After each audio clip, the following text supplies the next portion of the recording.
livelihoods.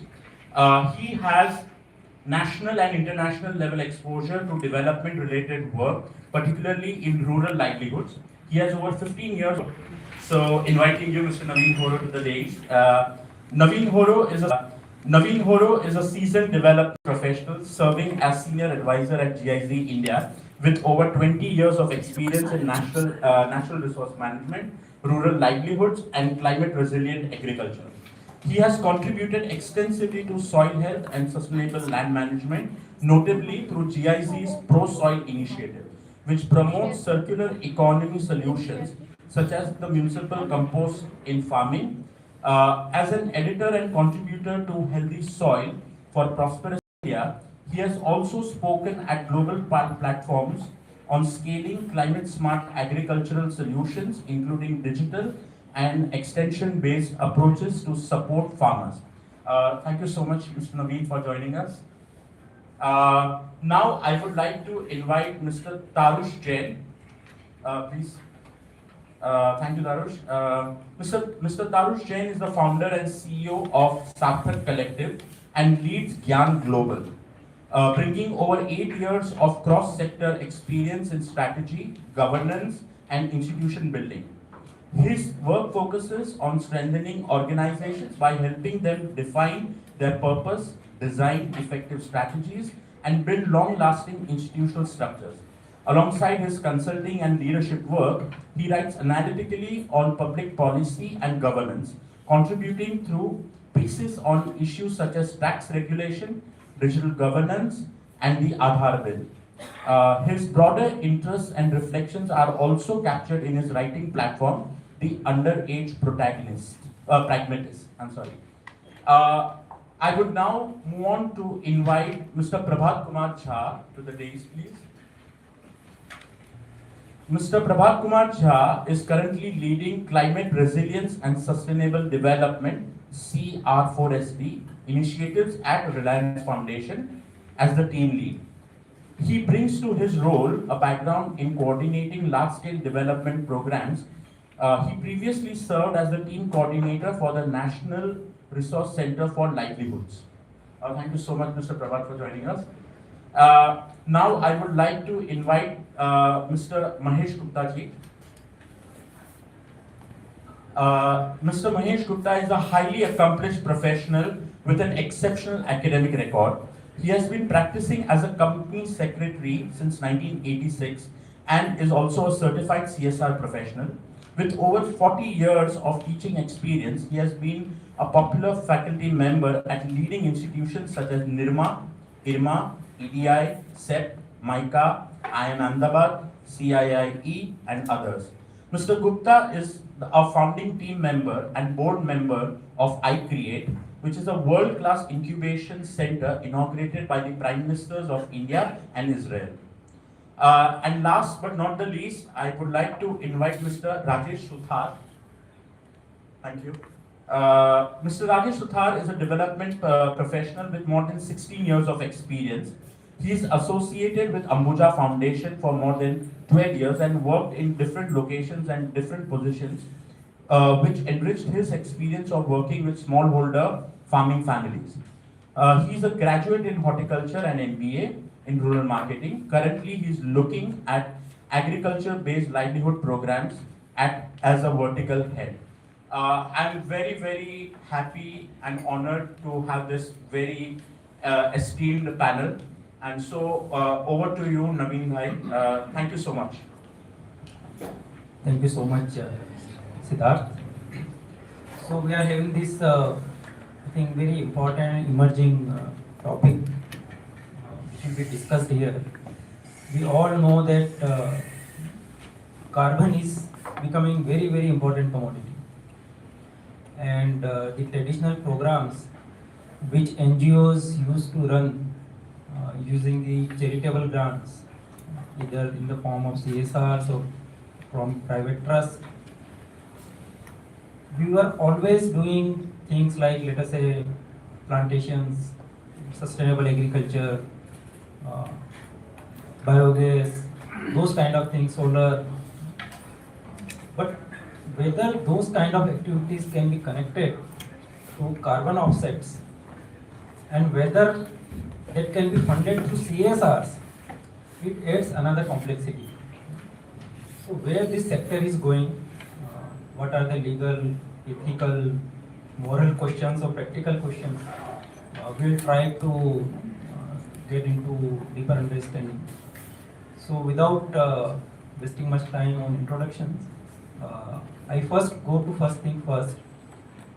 Maheshji, if you can tell us what the law says, whether in the current form, the CSR law, which is Companies Act 2013, whether it allows for CSR funds to be used for offsetting carbons.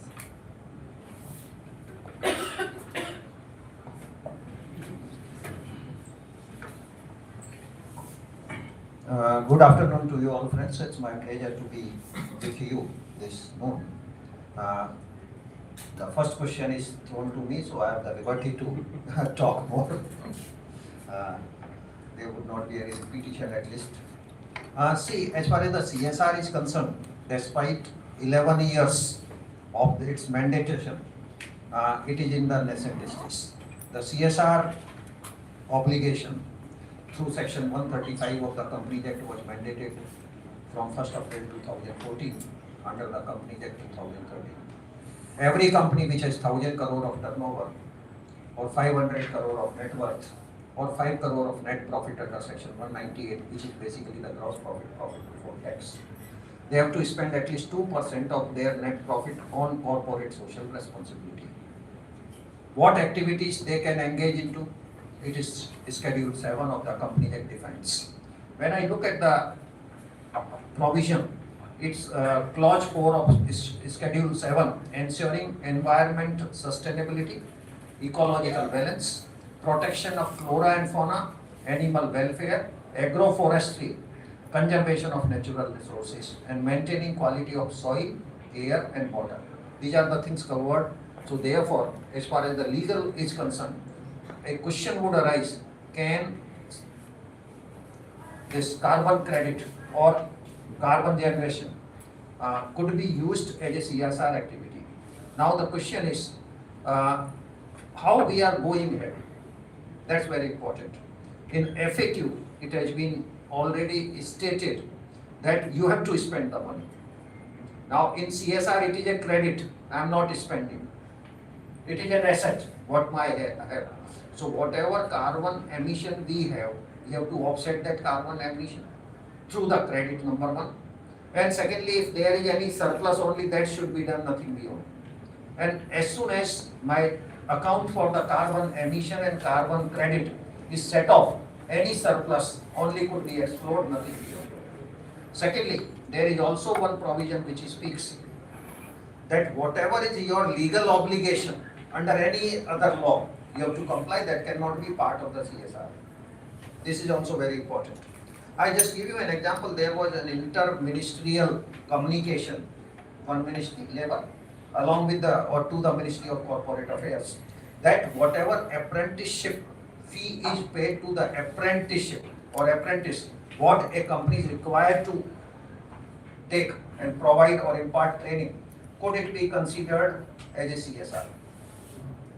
That internal circular is on the media, but there is nothing from the Ministry of Corporate Affairs.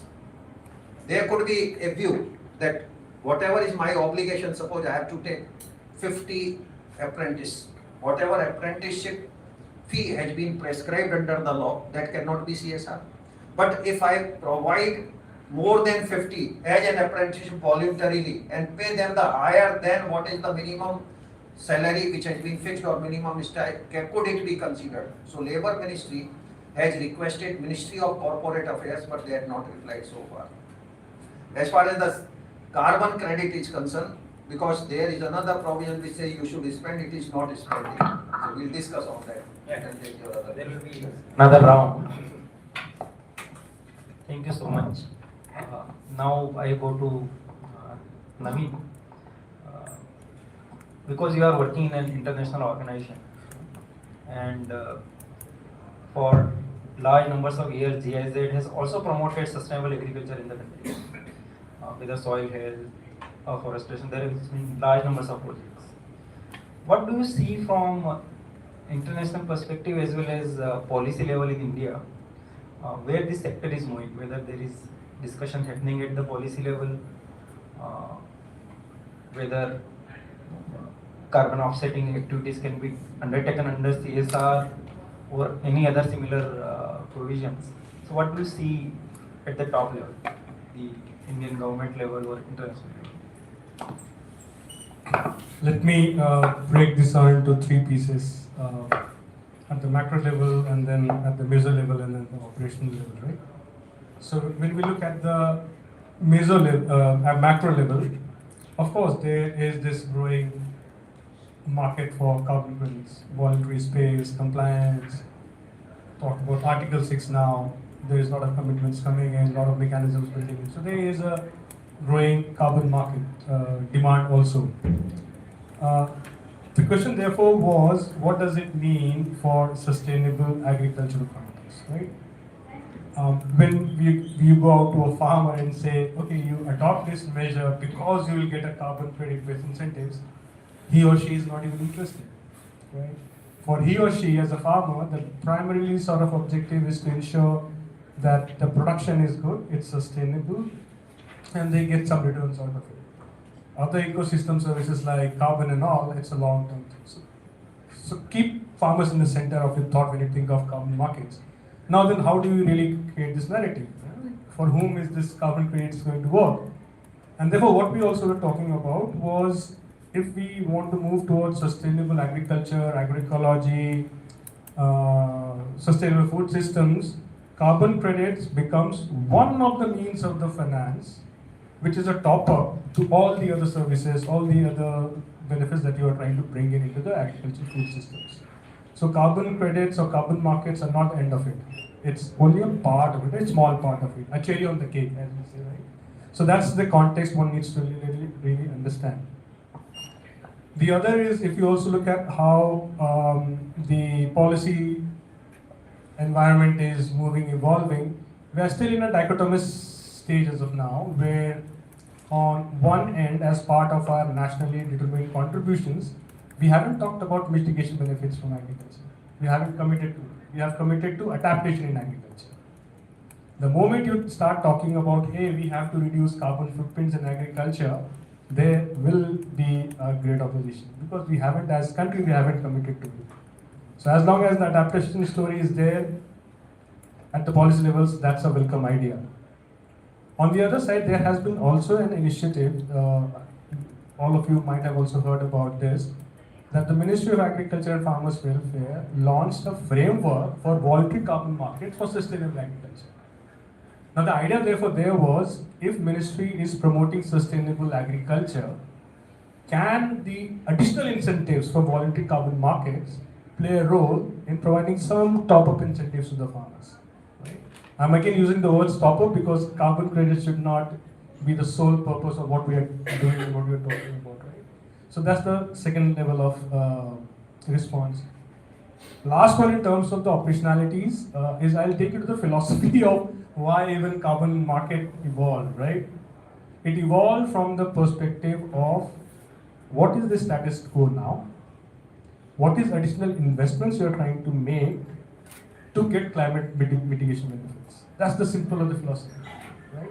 Whether you talk of insetting, where a company invests on its own to reduce the carbon footprint in their supply chain, or you talk about offsetting, where you are creating carbon credits and selling it, right? The whole philosophy is, what is the status quo, additional investments, and hence carbon credits. If you look at that lens, I would still I'm not the expert in the law, but I would still want seek some clarity on, do you really count CSR as part of these investments into mitigation? That's a bigger question, right? CSR has a very, if Sir has mentioned now, like CSR came with a different mandate, a very focused mandate, right? To serve the sustainability and development agenda. It was not investment to reduce carbon footprint. So now we have to really unpack this. Are these two same? And sort of avoid this confusion. The investment in CSR can be also considered for carbon benefits. I'll give you an example and a quick story. We are working with a private sector partner, a huge global one, right? And we first started off saying that let's try out in setting. We didn't go for the CSR funds. It was coming from the mainstream business because it was in setting, right? And they have to give evidence that as part of their mainstream supply chain, they have invested in the supply chain and hence insetting is happening. Then we realized insetting carbon credits generated out of insetting is not giving you enough value. And then we moved on to offsetting. Again, the same philosophy. There is an investment, additional investment coming from the private partner, and hence the carbon credits generated are tradable as offsetting. So I think this is a thin line. I think there is a lack of clarification, but I think I'll go back to the philosophy and basic principles of it to unpack this a bit more. Thank you so much. Thank you. I think it was really enlightening to see whether carbon offsetting itself is connected to CSR in its core philosophy. Legal thing is slightly away from this thing, but whether the core philosophy behind CSR, it matches with this kind of arrangement of carbon trading, offsetting, insetting. So now I go to Mr. Prabhat. He comes from a very large corporate foundation. So from your perspective, if tomorrow if you go to your let us say bosses and start saying that we want to develop this kind of arrangement with farmers, what do you think? What will be their response?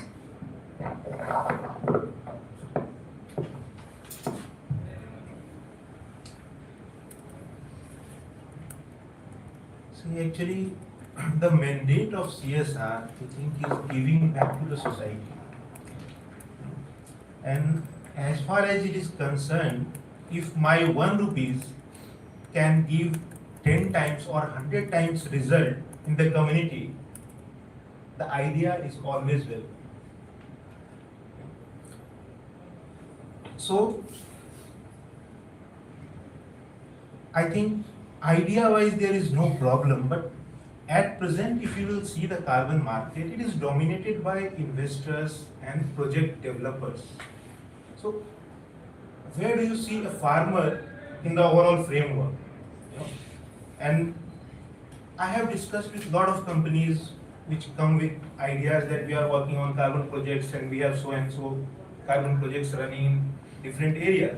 But when we engage deeper in discussions, then we find there are no evidences or very few evidences are there. And you know, CSR tend to invest in proven tracks. We do work for rural transformation, for improving climate resilience, in land and water activities. We do a lot of plantation activities. So, as Sir has described, that in Schedule 7, already activities are laid out. So you can make the investment and there is no restriction if you are going by the law. So I think for any CSR, the appeal will be, what is the multiplier effect of our money? If we can think with another perspective,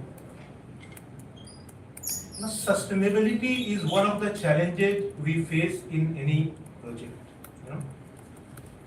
So, if we think that this carbon credit as an idea, it can give long-term returns, then can this be linked with sustainability or ecosystem services that community is providing? And if some compensation can be thought of or some mechanism can be laid out, then I think it can work very nicely. So basically, what I could understand is what he's trying to say is that if carbon credit, if actual incentive can be passed on to farmers, because these are long-term projects, 20 years, 30 years. So after CSR projects are closed, whether that incentive can sustain the project on the ground, because farmers have incentive to maintain their farms or forest even after projects are closed.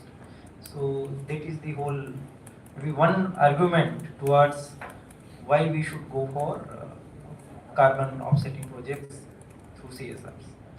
Now I go to Tarush. In your work, you have helped large corporations to design such projects. What do you see? What is the core philosophy of large corporations to design such projects? What is their long-term? Right. So yeah, I think I will agree with sir. I think the principle behind CSR is doing social good, doing social development, and I think, of course, from a corporate point of view, they would also what they also think, what they also want a strategic benefit is that they usually do CSR projects around their manufacturing side. So community, let's say community support for their work. Also, at a level, they want some strategic branding as a good corporate citizen. Um, and that's the primary driver for CSR. But just from a legal standpoint, we understand that CSR cannot be used for business benefit. That's very important. And defining that line for carbon credits is going to be critical. For instance, there are so talked about Schedule 7 and Clause 4, and there have been a lot of environmental projects happening for the last 10 years by corporates. And to an extent, practically speaking, now that the sustainability reporting standards have come in, they are being they're being reported as part of their sustainability reporting and sustainability agenda. However, when we talk about offsetting and generating carbon revenue, that would be a clear business and revenue intention, which I'm not sure would come under CSR. So that is something that obviously MCA would clarify eventually. But if CSR, as Sir said, if carbon credits can be a mechanism to make CSR projects more sustainable in the long run, and perhaps also contribute to the sustainability strategy of the internal sustainability strategy of companies, that is something that I see evolving. But for offsetting, for generating carbon revenue, that is something that will need more clarifications on from the MCA. Thank you so much. I think at the top level, it looks all win-win. A corporation is offsetting its carbon emission, while the farmers are benefiting through sustainable practices, reduction in cost, soil health, etc. But then there are these thin lines, which he is trying to narrate, that whether CSR laws per se has any clarity on whether such kind of engagement is possible. Whether this investment has to be done through mainstream business investment or through CSRs. So that line is still there, that confusion is still there in the whole thinking and architecture of CSR. Now I go to Rajesh. Rajesh comes from Ambuja Foundation, and Ambuja Foundation, because it is directly working with farmers, they are directly engaged with the community. So I would like to hear from you that in carbon projects, what kind of safeguards or what kind of first advantage or disadvantages you see for farmers to engage in this kind of projects, or what kind of safeguards you will take if you have to do such projects? Yeah, thank you. I think definitely I agree with Melvis that there's a very thin line between CSR projects and that carbon credit projects. But taking safeguarding, I think is like from both sides. Whenever some investor or some CSR is spending money on development program, and same thing like when farmer is your beneficiary. So many times what's happened that we are doing the rural development program, and it's like already said that carbon credits are a byproduct, not is the like main thing. So whenever we do implementation of like rural development program, then farmer basically have trust on your organization because you are working since long, and they have trust that you are implementing some project that you are getting some out of it. Like in the degrees of production or sustainability or water management or soil health management. But whenever we talk about carbon credits or climate, since we implementing carbon mitigation, carbon adaptation measures with the farmer, and farmers see that there is a benefit and a potential of doing these things and helping them to absorb the carbon shocks. But in the second part, whenever we try to implement or develop a project that end product is carbon credits, that time farmer will always hesitate or they are they are not clear due to that the framework of carbon credit mechanism is very complex. It's not a very easy to understand at the farmer level, because you have to give consent, you have to manage a very long and continuous documentation. So that's the thing that farmer are very feeling insecure, because you have to give your land rights, copy of land rights, you have to give your Aadhaar card, you have to give your account book and all these things, because if carbon credit will happen, then it will be going to transact in farmer account. So this documentation is very crucial in this project, but at a farmer point of view, it's very specious for them. Because why they are asking, why they are taking our land records, why they are taking such type of documentation. So I think if we farmer and if we simplified such framework that is understandable for farmer also. If we see the bottom-up approach, from we understand farmer requirement, farmer documentation, what farmer keeps, and then we develop such framework that will be definitely helping farmers to enroll in such projects and will remain in this project for long term. Because there are two type of CSR funding. One CSR funding that funder is doing on its own geography, on its plant around the plants. So that's the long-term funding. They are always investing in their surrounding, their core villages from last 10 years, 20 years. That's a very easy way to incorporate carbon component in that area. But some CSR partner are they are doing the project on remote location basically. That project is very small, 1 to 3 year duration of the project. In that case, definitely it's a challenge when you onboarding the farmer, then their documentation, then they are get registered, then their audit will going to happen. Till that the project is almost finished, and then there is nobody to take care of these farmers and their documentation. So still somewhere we also working with some carbon projects, and project is almost closed, but it's not moving on the carbon credit part. Initially, we talked with the farmer that you are enrolled in this project and you will get benefit of carbon credits. But after 3 years, after 4 years, still they are asking us where you committed us something that you will get something, but where is it's nothing going to happen because you done some verification, certification is pending somewhere. So I think bringing that type of framework that help farmers in documentation, that will definitely going to help and safeguard the farmer interest also, and the transparency is very important in this. I just share one example that in one project we started implementing the carbon credit program. It's take one, and during the second year when the audit going to happen, that standard is international standard. It's not very aligned with the smallholder farmers in India. So where that project is started, and then we started to verifying, certifying, the certification agency came and verifying the claims. Then they are asking where is the email from farmer, the retail shop is purchase their seed or their fertilizers. Because such type of thing happen in large farms, definitely they are getting a large volume of seed or large volume of fertilizer, and they get that email invoice.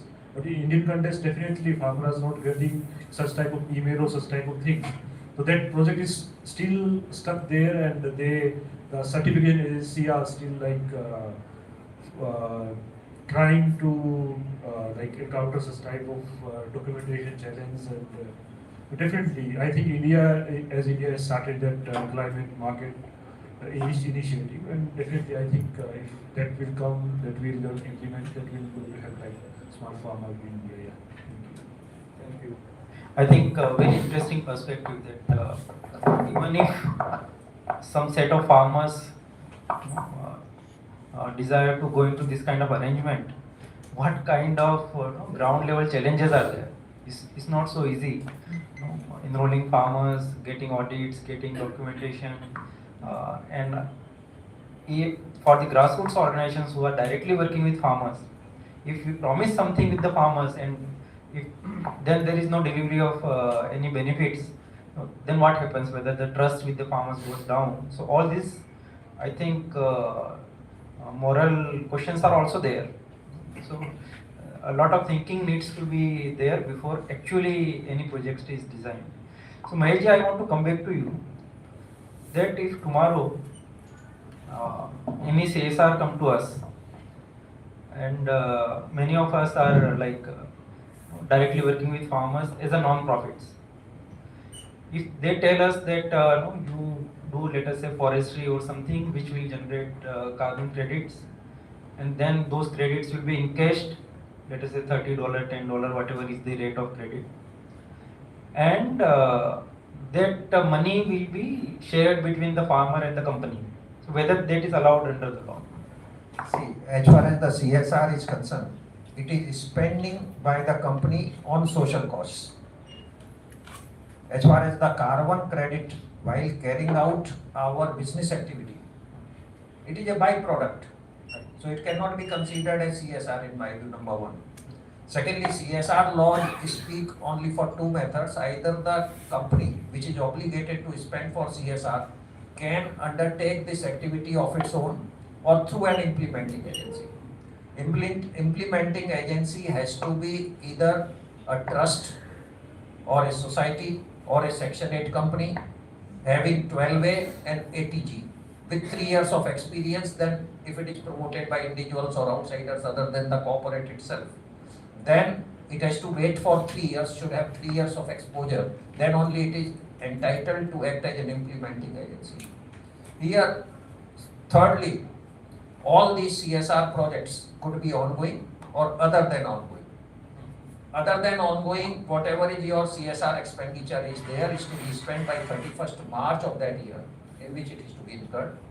Other than ongoing, I can spend in the year in which it is to be spent, the year in which it is obligated, plus next 3 years. But its duration cannot be, it says not less than 1 year and not more than 3 years.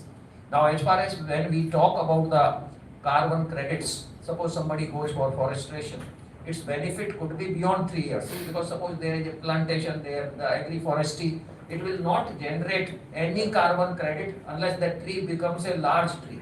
Right.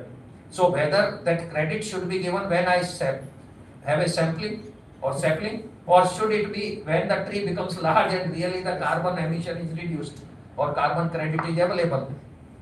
Fourthly, see, it says your CSR activities could be done through a trust or an implementing agency. And there is also one circular which speaks that this you can create the capital asset of the implementing agency. That is very important here for our discussion or the further deliberations. Now, if I am doing in any private land or on any private land any carbon credit activity, it is not through the trust. It is with the farmers and farmers are sharing it. Then in my view, as per the existing law, it will not be covered. There are certain cases where I had come across a corporate house wanted to develop a charitable hospital at a private land and having a capex on that hospital building and infrastructure. Could it be done? Answer is no, because it is the personal land.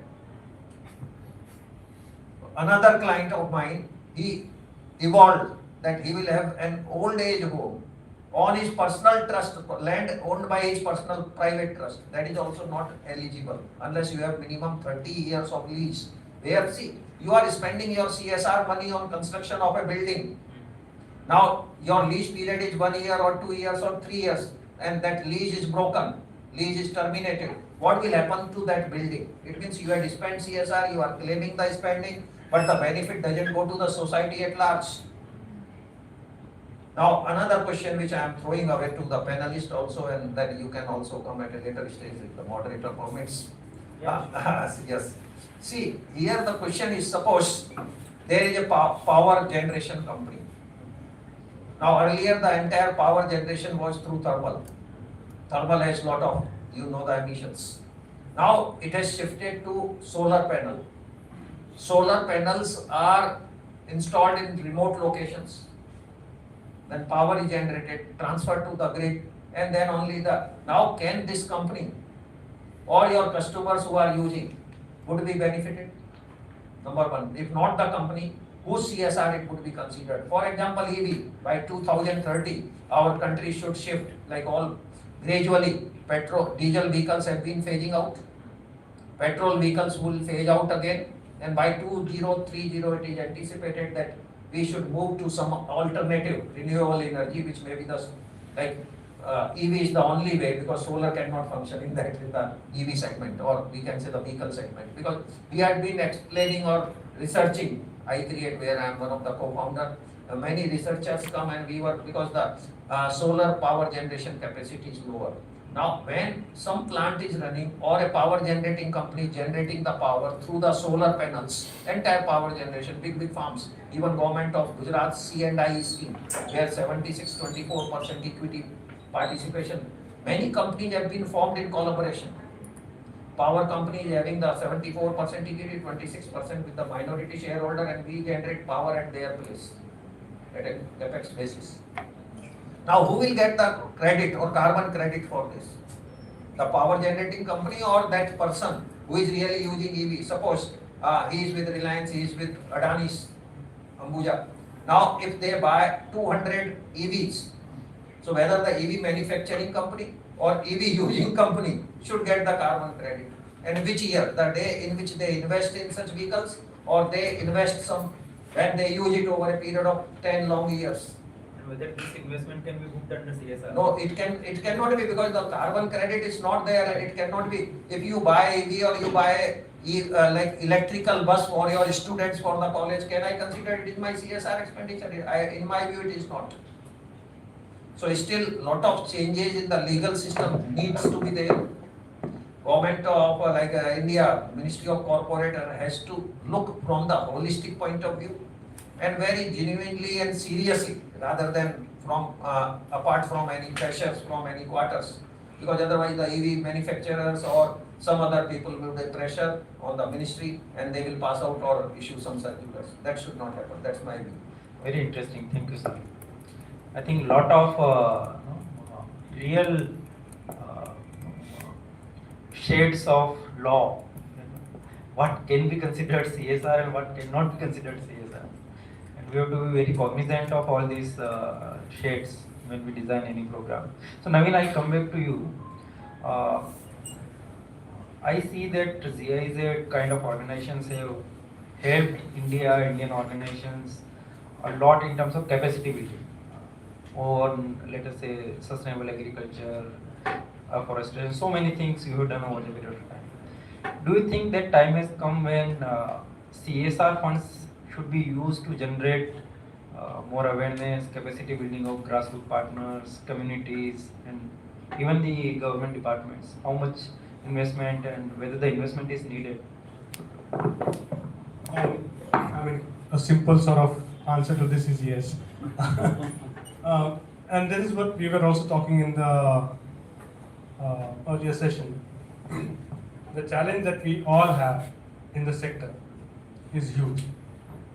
We are talking about transforming this agriculture sector, making it more green, making it more sustainable.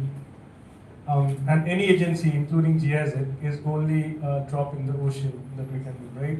And that is where I think we all need to come together to see how we can integrate different resources to make this transformation. And that's why even GIZ works with a lot of corporates as part of our public-private partnerships to really look at how we can make the supply chains more sustainable.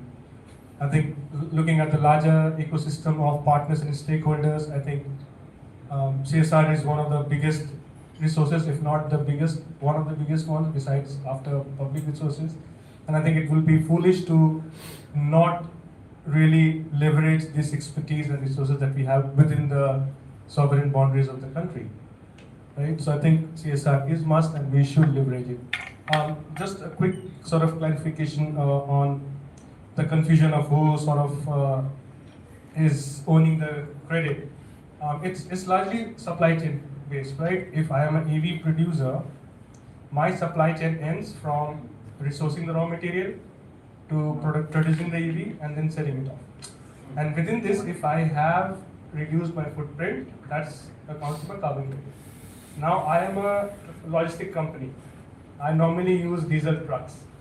I replace those diesel trucks with EVs. There is my investment, and I can claim them. So you have to look at the silos of these supply chains as well.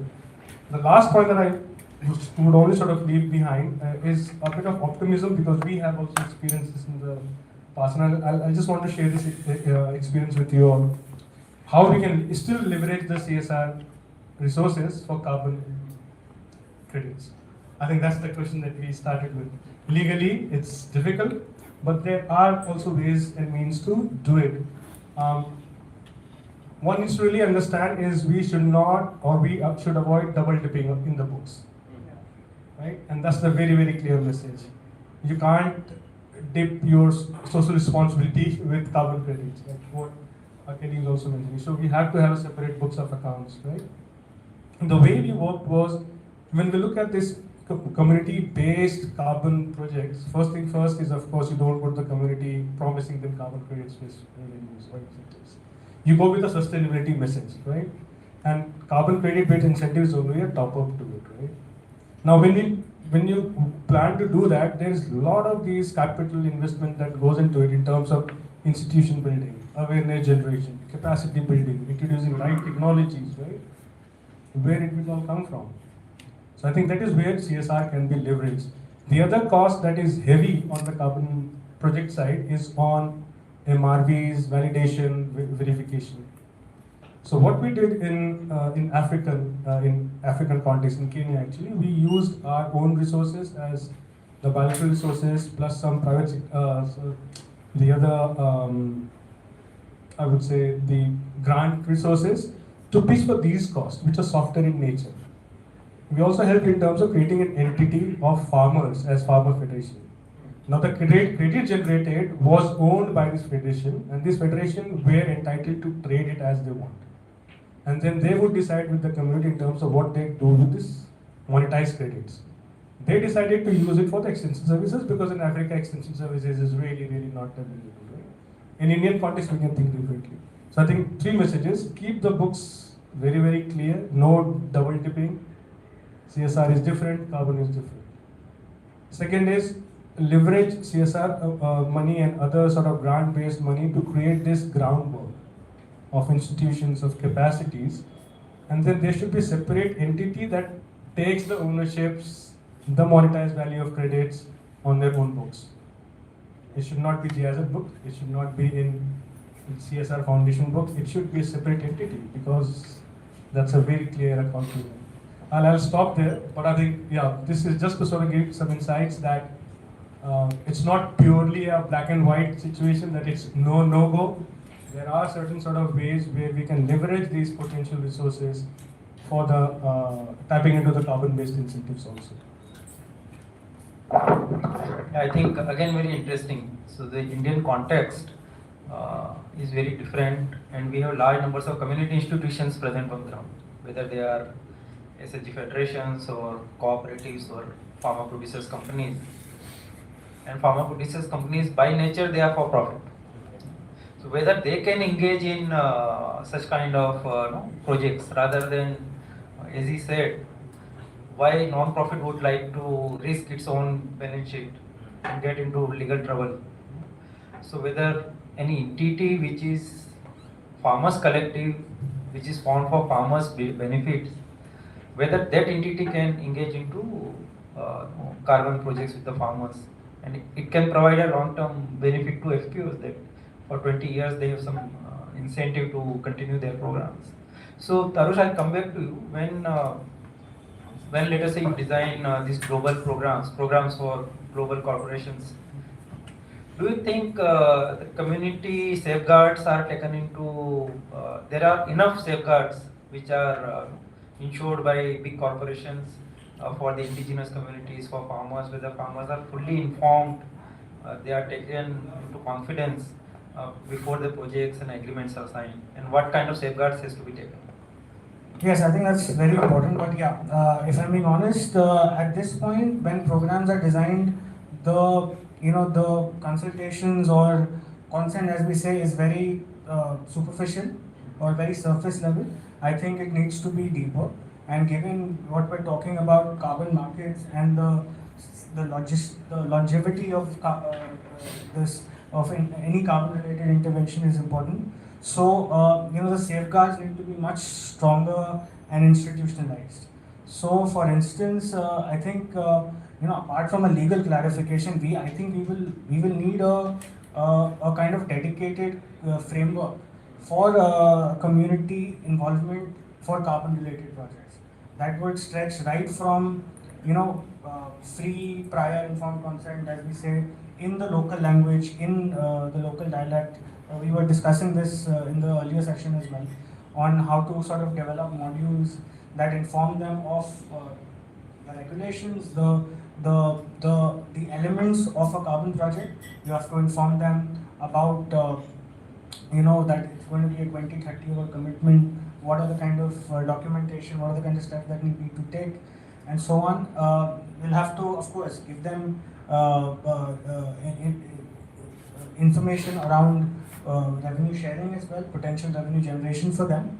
And of course, when we talk about land control, we talk about deforestation or agroforestry projects, especially for carbon, we are talking about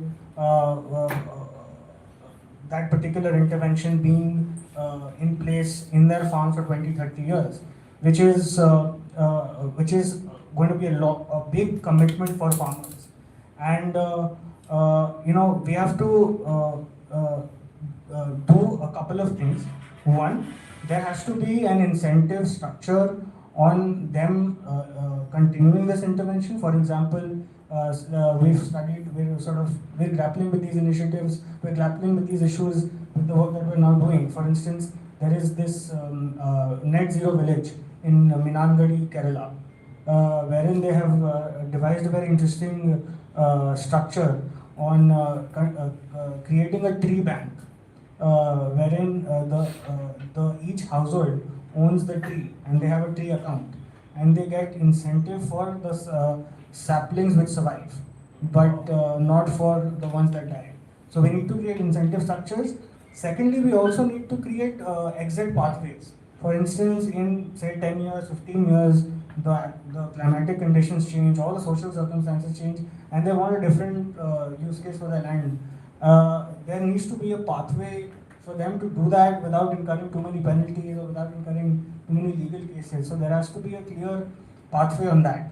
I think thinking about these things in a structured format would be important. For instance, if I say last few months, if I say look at some of the schemes, say the Rajivika scheme in Rajasthan, it gives a good outline on how community institutions need to be integrated in projects. These are the kind of thought leadership that we need to do for carbon projects. And just one last point, I think on carbon projects, I think we need to strengthen, as you said, institutions on the ground and like obviously FPOs and SHGs and so on, and not focus on individual farmers. I think we need to strengthen institutions, capacitate them, and create these frameworks so safeguards are very sort of deepened for carbon-related projects. I think the message is clear that informed consent means deeper engagement with the community and their institutions. Without that, informed consent is not there. So I come back to you, Prabhatji, that a mechanism is suggested by Naveen that Indian content institutions can be used for, let us say, farmers companies, which your foundation also supports. Whether they can engage in working with their farmer members and create carbon projects, which sustains both farm productivity as well as community institution for long. And whether that will give confidence to your, let us say, CSR, that you are risk free, you are not taking any risk, still you are engaging in carbon.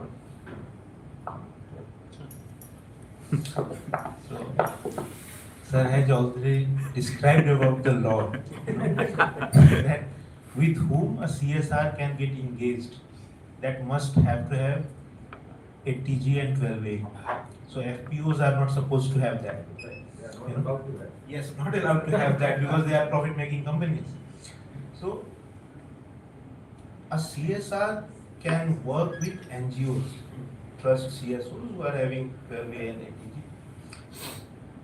And we used to design different projects. Generally, CSR budget is allocated for a year. But whenever we select an area, we think for a long-term perspective so that the area can be transformed or something significant can be done there. So there are two approaches in which CSR works, as earlier said by, so that some are within the fence and some activities are beyond the fence. So as a foundation, we also work beyond the fence at a scale. And their activities are different. So I think if you look closely, the frame of implementation, I found that is different actually. And when we work with CSOs,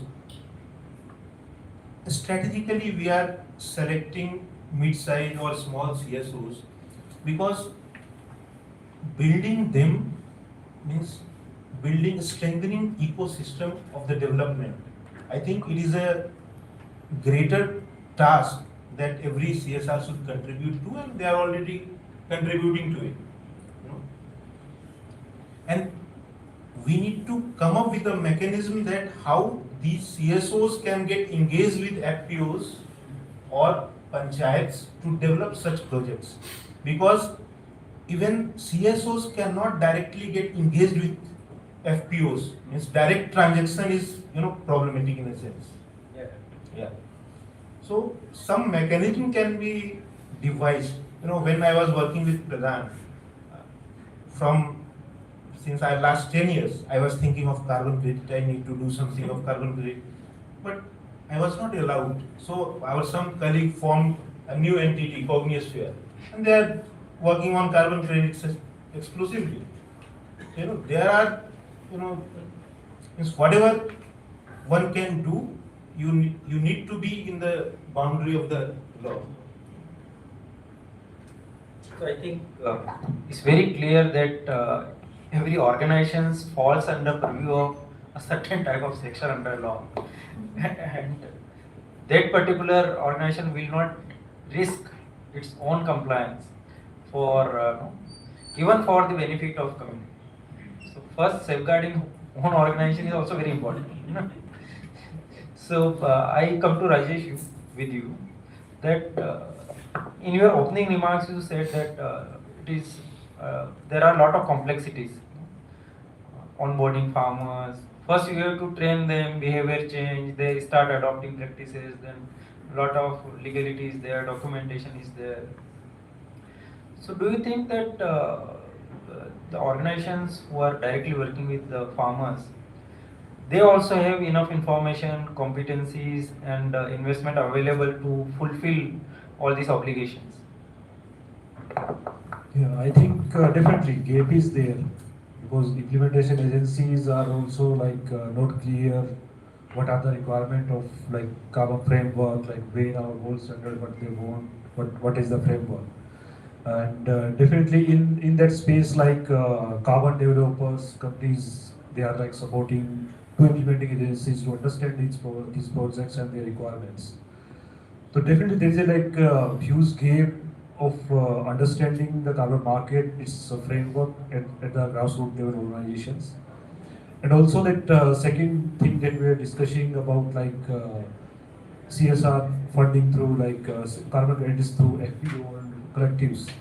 So that's also a like challenge because whenever some implementing agency is like its own, it's not going to do that carbon credit, but suppose it's implementing or planning through FPU.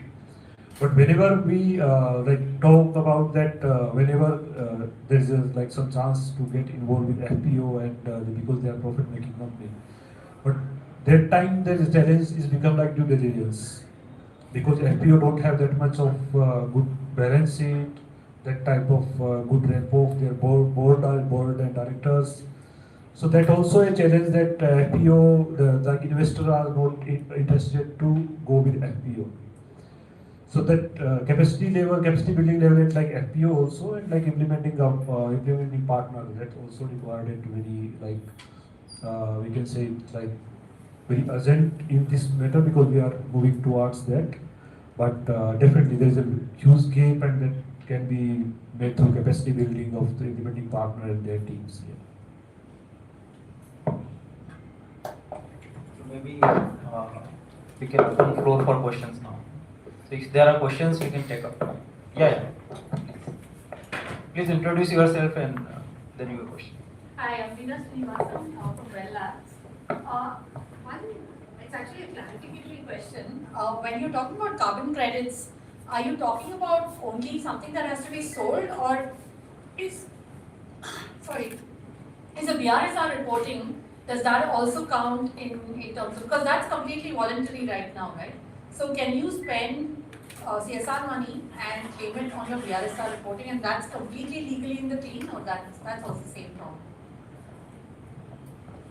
We can have a few more questions.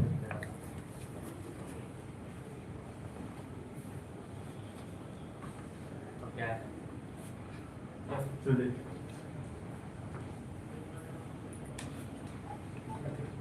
I'm Anwar from Carbon also analysis.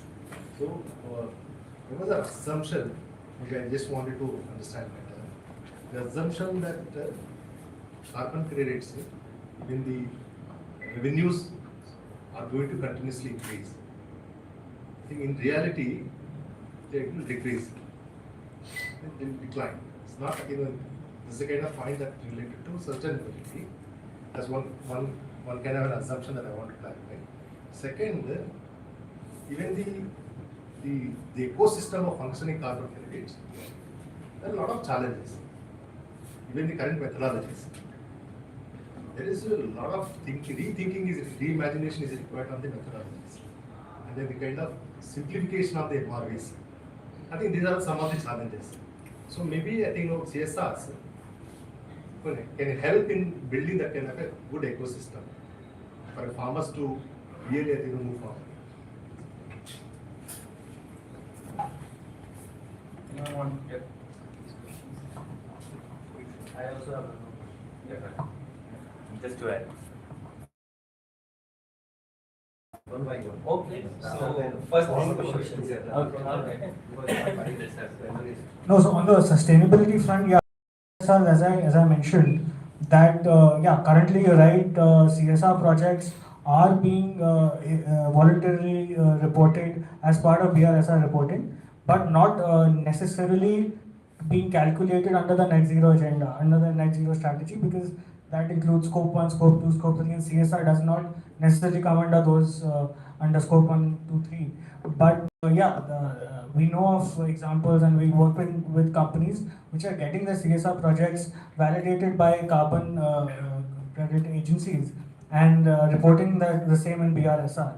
But what would be exciting now is the developing India carbon market, which is now it has obligations for certain industries, and they have now an offset mechanism as well. So that evolution, how CSR can catalyze that, would be an interesting space to encounter. The question which was asked by her, See, can CSR money be used to buy the carbon credit? I think that was. Not No, quite no, no. For BRSR. For BRSR reporting. BRSR. That's allowed. Second question was. Yeah, I think for second question, like you're saying that overall CSR market, CSR spending is very huge, but on ground it's like not showing that much. This was a question, huh? Yeah. Question is, I think, even in the carbon credits ecosystem. Yeah, carbon credit ecosystem. Ecosystem, the That's methodology is very complicated. AWD, yeah. then agroforestry, then there's also, biochar. While biological farmers' practices, they are very different. Yeah, definitely. So there is a lot of ecosystem needs to be improved. Yeah, definitely, because like every system has like different methodology. Like if you go in rice cultivation, that's a different methodology of like methane emission. When you go for biochar, there's a different methodology that it sequester carbon in the soil. And same the method, like there is a different activities intervention, and there is different methods for calculating carbon credits from each activities. That become a completely different project. If you are working on rice, that rice carbon project become a rice carbon project, registered as a rice carbon project, methane emission. Then if you get biochar, then biochar become a different project and different registration. So such type of thing is happening, and like framework is very complex, definitely. That need to refine and smoothen so that this intervention can be brought up and can be streamlined as a like carbon credit, and it become easy for a farmer. And second, also like I see that the huge like CSR spending is huge, but every sector or every CSR company has their different agenda or different themes they are working on. Like some CSR company, they say that we are only working on education only. Their spending is going on education sector only. Some are working on skill sector only. Some are like on health sector only. So that's why like some are working on agri. Now they're saying we are shifting from agriculture to education only. So such type of like a cumulative that atmosphere between the CSR. It's not like not that we can say calibrated or in that way, and that's why that the different segments are coming out through CSR, and the longevity of project become reduced because they want to spend 3 years on this thing, 3 years on this thing. The funding is always like in crisis situation. Yeah. You want to comment? I'll try to answer both of your questions. One, novelty has a better price, and it demand supply sort of matches. So you're right. Currently, biochar credits are like 150 per credit. It will drop because they will demand supply gap matching. Second is you have to understand why the methodologies are there, so that there is a global acceptance and also a quality assurance. Now there are efforts also being made to reduce on the burden of these methodologies. Right? It's a scientific word, and probably if CSR can sort of pitch in to really create this science behind it, make the methodologies easy. There is a process to it. You have a scientific base, you go to the standard setting organization, there's a consultation, but there is a role that we all can play in terms of the brand building. So yeah, that's there. So in the end, I have just 30-second question for everyone. Oh, you want to ask? So I think that yes, Abhinav.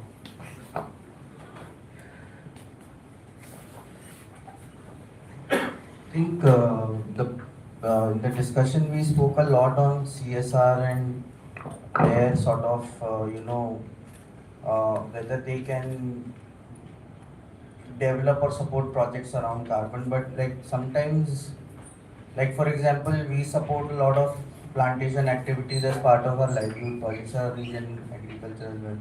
But there have been instances where the donor itself is not aware. The NGO partner has gone ahead and registered that project with a carbon credit developer. So just throwing a curveball, because it's not always the that CSR donor is aware of what the ground what the partner is doing, and we came to know through somebody else that has happened in a project that we supported 10 years back. So I think that also needs some sort of sanctity when it comes to the implementation partner level.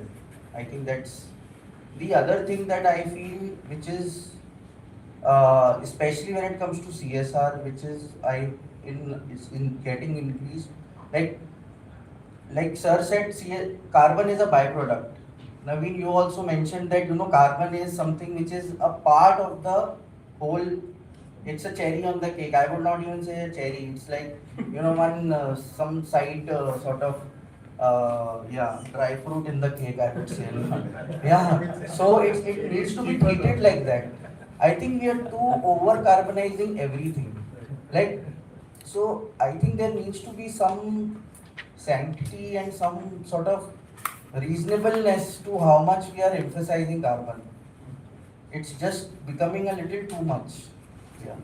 See, here I would like to share with you, see, under law, we have, a corporate can give up to 5% of the net profit by way of charitable donation. Over and above this, you have to do 2% CSR activity. Political donations, that is now 7.5% after Supreme Court judgment. So 2% plus 5% plus 7.5% of net profit. There are 3 routes by which you could spend for. Through 3 different sections. 135, 181, 182. Now the carbon, if we start taking credit, that would be the 4th one. Because it's therefore, unless the laws are amended and the foolproof mechanism is developed, there could be chaos. It's very difficult to link.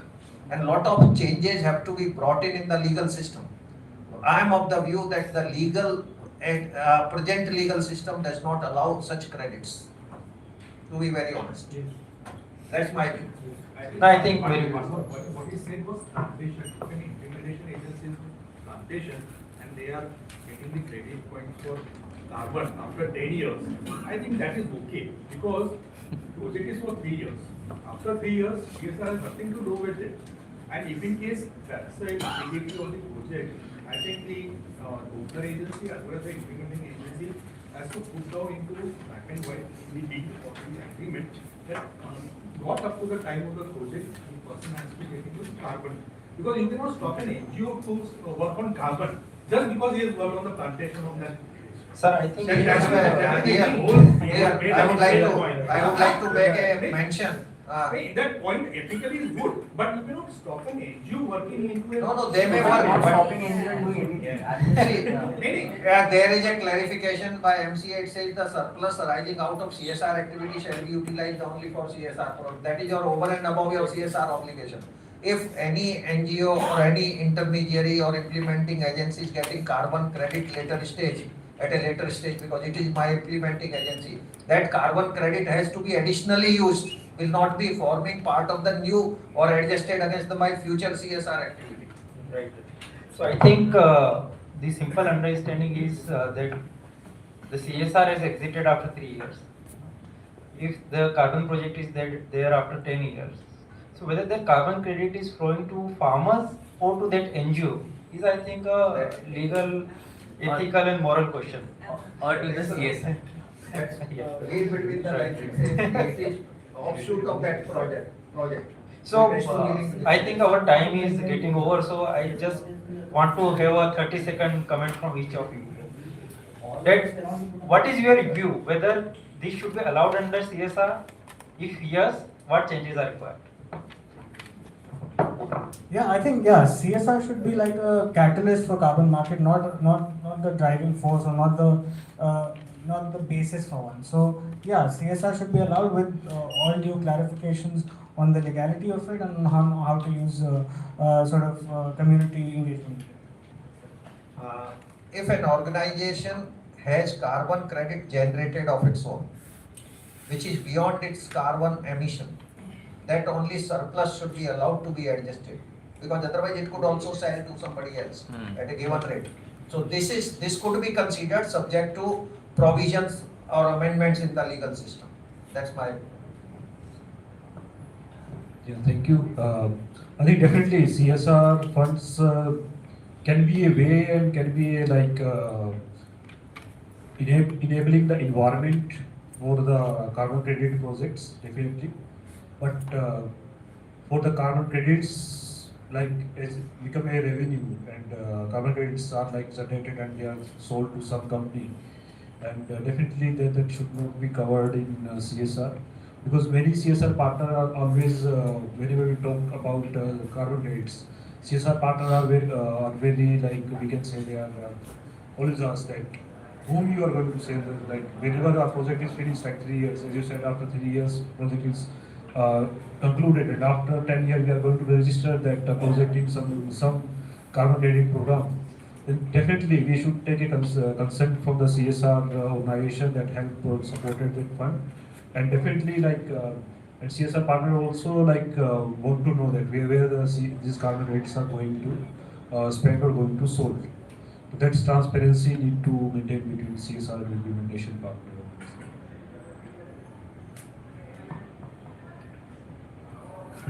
I think I have already discussed in between, but I again would like to repeat for any CSR spending, what any CSR will look for, that is clarity, confidence and convenience. So if we are clear that we are not violating any law, we have confidence that whatever we are doing that going to create impact on the ground, and there should not be very cumbersome processes. So a lot of demystification is required to be done in this sector, and a lot of research may be required. And I would like to particularly say that researches are generally leveraged for industries. So that doesn't come into ambit of CSR. So we need to find some funders or investors, which can help in demystifying these jargons we are talking about. And if this will be easy to understand by a villager, then I think this will go on. Thank you. I for one would not want to romanticize carbon markets too much. But also I would want to miss on this opportunity. In the transformative journey, every drop counts. So I won't discount it, but I would not over romanticize it as well. Second is, I think we have to define the objectives of each of these pieces. CSR is development objective, and I think we should be transparent enough that a carbon project could be an exit strategy for a CSR project. You have invested for 2 years, but if an NGO is ready to take it for the next 10 years using carbon market mechanism, you use the CSR time to set up the systems, set up the institution, set up this transparency in the systems, traceability in the systems, and do that. Your ownership ends there in terms of sustainability and setting systems. Let it go run its own life if a institution is taking it forward and running with it. I think that should be the mindset. I think it's pretty much like, we have a tendency to let the baby go out of the house someday, right? So we have to be brave enough to say, okay, now my kid is in the 12th grade, next day he has to go to the college, let it be. And that's true the story for all the grants and CSR.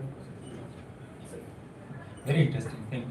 So I think in last 1 hour, we could touch upon legal, practical questions, ethical questions, even moral questions, whether CSRs are ready for this kind of arrangements with the farmers, and whether it should happen. And if it has to happen, what changes are required. So thank you very much.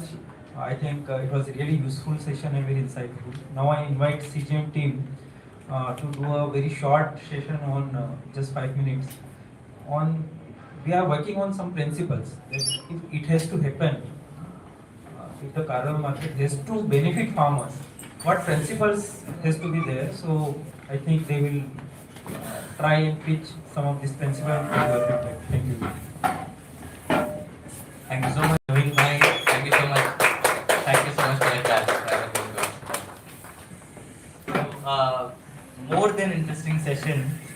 or what I expected. I love the fact that we are all agreeing to the understanding that we should not over romanticize or we should not discount whether the opportunity will exist or cease to exist, whether it will grow, whether it will diminish. But this is here right now, and what Sir said, that chaos will be there in the initial phases of it, and in the midst of chaos, this discussion was initiated. We have seen some CSR companies using CSR funds to create carbon projects and use those carbon projects for offsetting their own main company's liabilities. And that was the initiation of this conversation. Can companies do this? It was not an understanding whether the revenue should go into the farmers' pockets or FPOs or institution building. That is all free and fine. But can a company itself use its own CSR money to create projects, to create offsets for the main company or holding company? I think we all agree that that's not so. In the initial phases of this conversation, a document might have been handed to you. It's called Community-Centric Principles of Carbon Market. We at CGEM are trying to, please take one if you don't have it.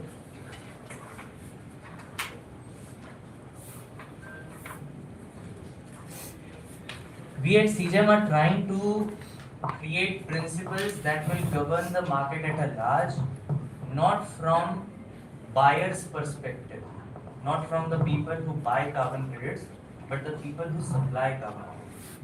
The landowners, the NGOs, the farmers, the communities, the bigger civil society organizations. And we believe these principles, for all of the CGEM projects, we've been trying to incorporate these principles project by project.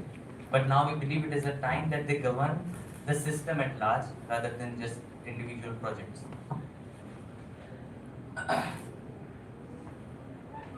Those principles that you have with you, they are the guiding principles. I think it's not loading very fine, but nevertheless, the guiding principles are right now open for public comments from people like you. It has a QR towards the end. If you will scan it, it will take you to a Google document which is 28 pages long.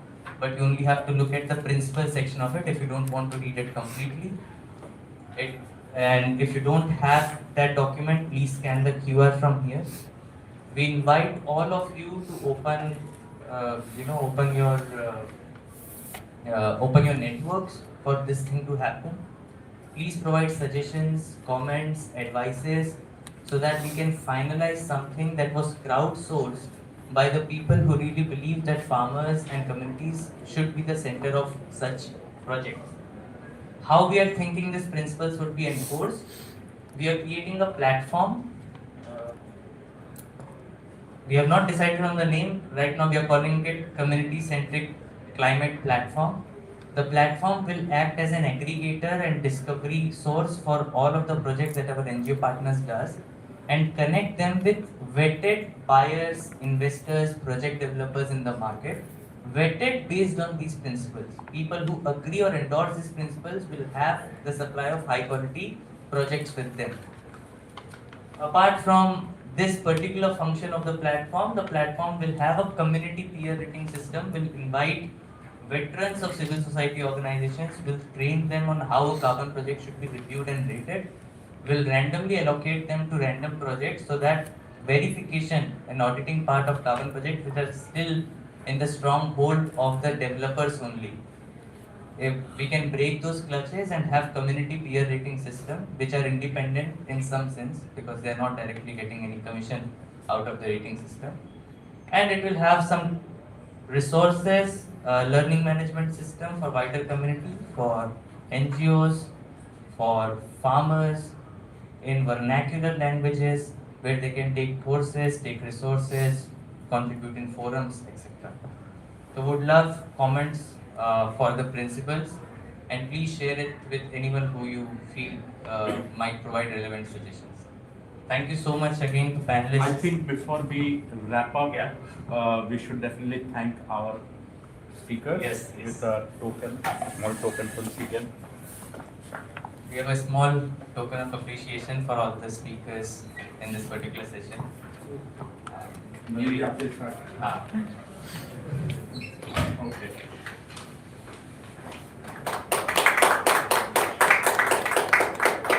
Thank you.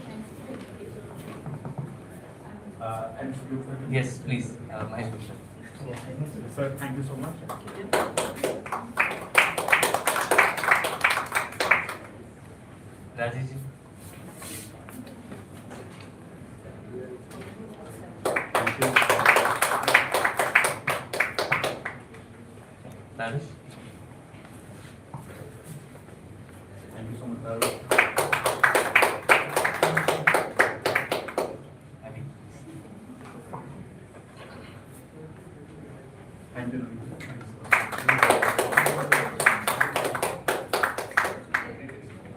Thank you so much for being a great audience. And for Prabhat. Yes, Prabhat sir का बोलिए, प्रभात sir. Sorry.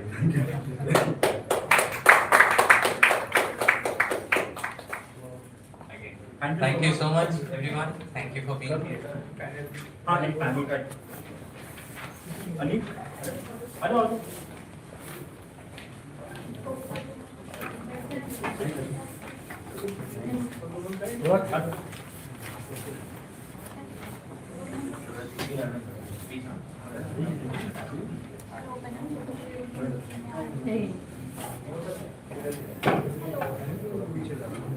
आ जाएंगे हम लोग frame में